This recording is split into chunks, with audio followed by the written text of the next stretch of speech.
नमस्कार साथियों, स्वागत है आपका मेरे YouTube चैनल पर। जैसा कि आप सभी को पता है, अभी हाल ही में सरकार के द्वारा एक पेंशन योजना यूपीएस को लॉन्च किया गया है। प्रारंभ में अधिकारी और कर्मचारियों के लिए ओपीएस का प्रावधान था, जिसको खत्म करके सरकार के द्वारा एनपीएस को लाया गया और जैसे ही एनपीएस को लाया गया, इसका विरोध प्रारंभ हो गया।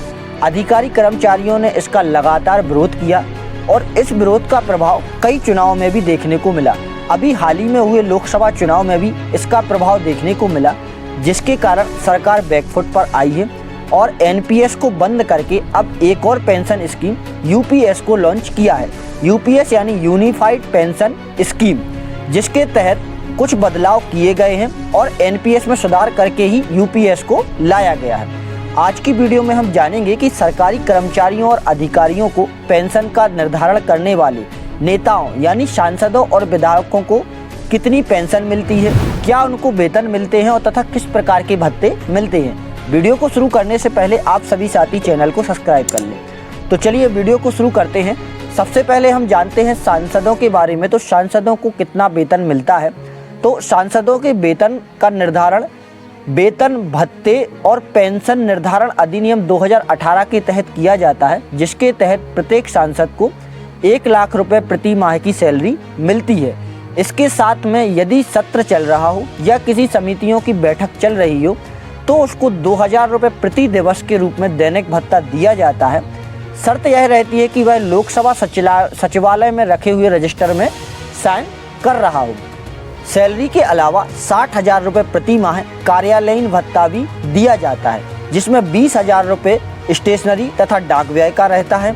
इसके अलावा सांसदों के लिए यात्रा का भत्ता भी दिया जाता है। यदि कोई सांसद सड़क मार्ग, रेल मार्ग, जल मार्ग या वायु मार्ग से यात्रा करता है तो उसको भत्ता दिया जाता है।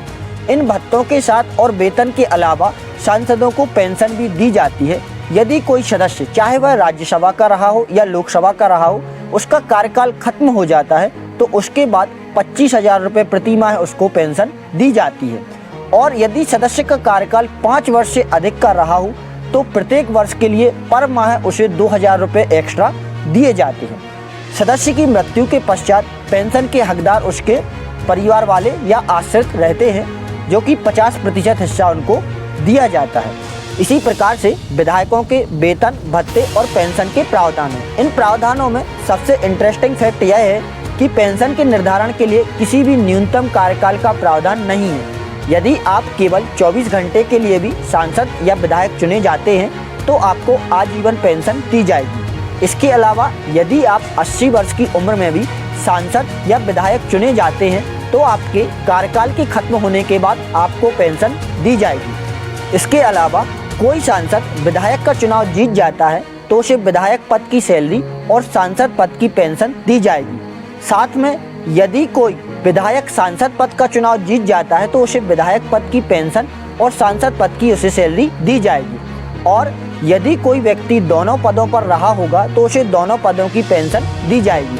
पंजाब सरकार में इससे संबंधित एक अलग ही नियम था। यदि कोई व्यक्ति जितने बार विधायक रहा हो उसे उतने बार की पेंशन दी जाती थी। जैसे यदि कोई व्यक्ति 10 बार विधायक रहा होगा तो उसे 10 बार पेंशन दी जाती थी, जिसको हाल ही में आम आदमी पार्टी की सरकार ने खत्म किया है। और अधिकारियों और कर्मचारियों की पेंशन का निर्धारण करने वाले सांसदों और विधायकों के लिए इस प्रकार की सुविधाएं, वेतन, भत्ते और पेंशन दी जाती हैं। आशा करता हूं आपको जानकारी पसंद आई होगी और वीडियो अच्छी लगी होगी।